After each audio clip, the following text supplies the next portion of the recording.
GMC Denali with the 6.2 liter engine, Evap vent valve replacement. I'm Brian Nessa from How to Automotive.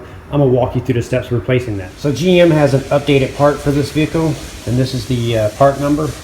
I'll leave a link for this in the description of the video. So where this new vent valve is designed is it relocates the filter here at the end of it in a much better place where it doesn't get clogged up and stuff. And it also comes with a wiring adapter because the plug situation is a little bit different, so they come with an adapter on the kit. And I'll also be linking this up in the description of the video. So now we need to remove the spare tire to get access to the vent valve and also lift the vehicle up. If you're doing this at home, use floor jacks and jack stands. Alright, to get the tools for your spare tire to get it down, it's going to be in the back area of your luggage compartment. So you're going to lift the, on the driver's side rear panel back here where the cup holders are, you're going to grab it with your hand, pop it, and pull it up, and remove it, set it aside. And then inside, it's going to be where your jack and your spare and your jack tools are going to be located. So you're going to pull those out of the rear bumper. You're going to grab this cover and pull downwards like this, and it'll expose the trailer hitch and stuff. And right here, you're going to take your ignition key, install it, and pull out. So you're going to link 2 out of the 3 of the links, and you need the opening it in like this to go inside the port right here. And you'll slide it in until you feel it engage. You'll slightly turn it until you feel it lock in and engage, and then the wrench here and install it. And then you're just going to use the wrench to turn, and that's going to lower the spare tire down underneath. Remove the spare tire. I was lowering this one down on this vehicle, and it's extremely rusty, and it won't come all the way down. The mechanism is kind of frozen, so I'm just going to leave it right here and work around it. But if you guys can get your spare tire down, it'll make your life a lot easier doing this job. After getting your vehicle up in the air, on the driver's side where the fuel neck goes up underneath the car here, you're going to disconnect this corrugated hose here. So if it has hose clamp or zip ties on it, just go ahead and cut those off. So on the corrugated hose, once you cut the zip ties off, you're just going to pull it down, and that's where it actually vents out. So you just pull it down here and prepare to kind of fish it out. So it comes around here on just above the spare tire here, and you can see as it comes around to the vent valve here. We're going to take this all out as one whole piece. You need to unplug the electrical connector. So on the back side, I've already unplugged it. It just has a little tab like this. So you're going to reach your hand around the back and unplug the wire and pull it off. Now looking above the differential here, you can see the Evap valve here, and then this is another view of how the plug went, so you can get to it from this side also. So it was right here, so I just reached my fingers actually around the back on this side and popped it off right here. So now we need to take a screwdriver and bend this little tab out a little bit. So I just took a screwdriver like this, put it in here, and pried it a little bit, maybe give it a little twist like that, and it bent the tab out just like that a little bit. Now we're going to take this valve and slide it towards the driver's side of the car and slide it off the bracket. Once it's come off the bracket like this, now we need to follow this hard plastic line that goes up to the Evap canister here. And it's right here, and we need to unplug that. And the way we do that, right here on the valve, if you put a flat blade screwdriver in and push it inwards, it'll flare these little flare tabs out inside. You can't see it, but it's built inside of it, and then you should be able to pull the connection off. Here is a closer look at that connection that I'm talking about on the vent valve. So if you push in like that, if you watch the little jaws when you push in, it flares out.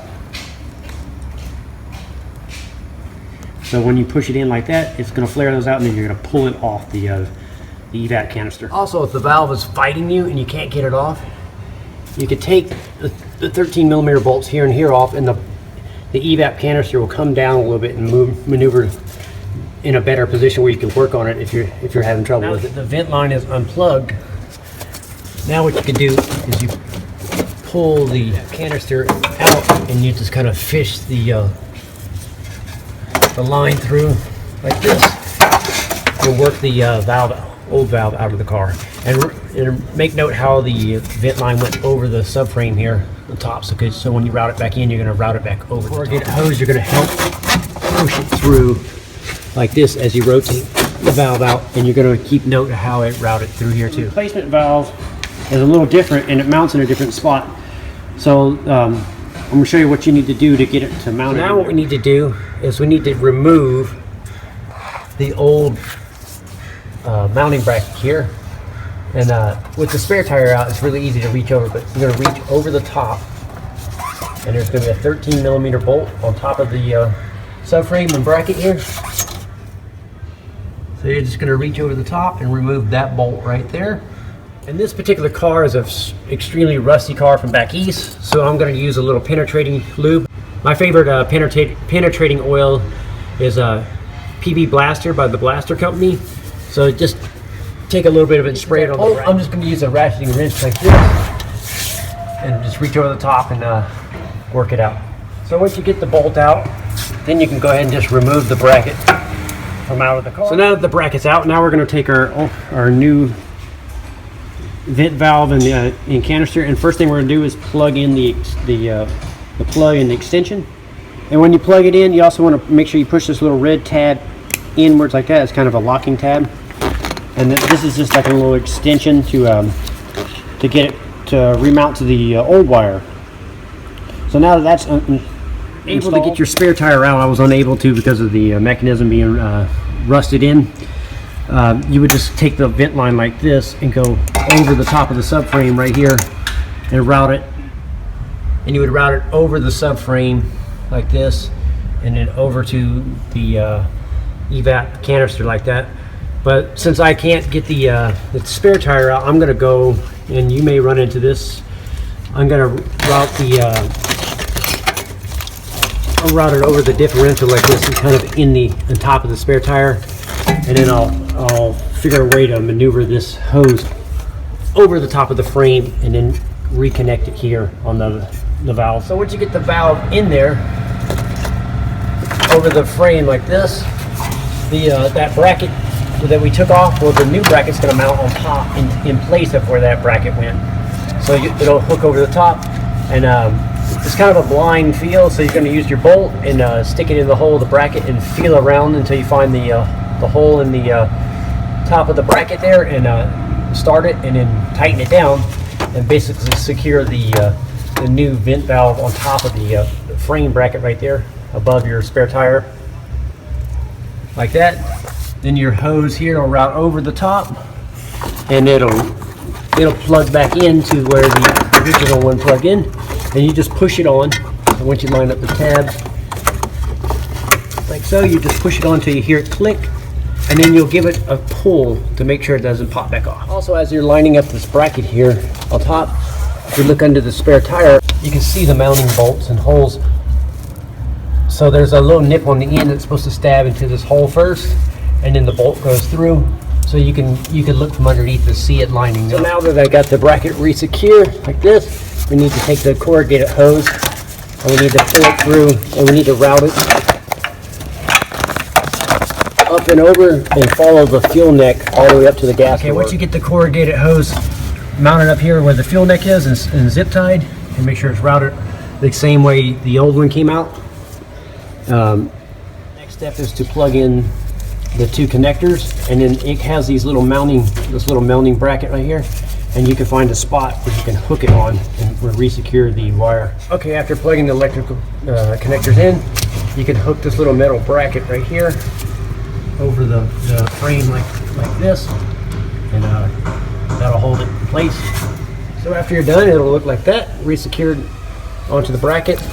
The valve is re-secured, the line is routed over up to the filler neck, and the vent line is routed over to the Evap canister like that. The next step to do is to lower the vehicle back down and reinstall your spare tire and clear your codes. After installing your spare tire, now you're going to do is clear your codes, and I recommend you getting an inexpensive little code reader like this. This is the AutoLink AL319. They're under $50. They're a great little code reader to have, and they're easy to use and clear codes. And So I would recommend you picking one of these up. I'll put a link for this in the description of the video, also a link for the parts that we used in this video. So after you're done with that, you're just going to clear your codes, and that'll complete the job of replacing the Evap vent valve on a 2007 GMC Yukon. This happens to have the 6.2 liter motor. This is the updated kit that we installed. And I'm Brian Essick from How To Automotive. I'd like to thank you guys for watching my videos. Encourage you to subscribe. Invite you to head over to the howtoautomotive.com website for more valuable videos like this. And I'd like to thank you again for watching.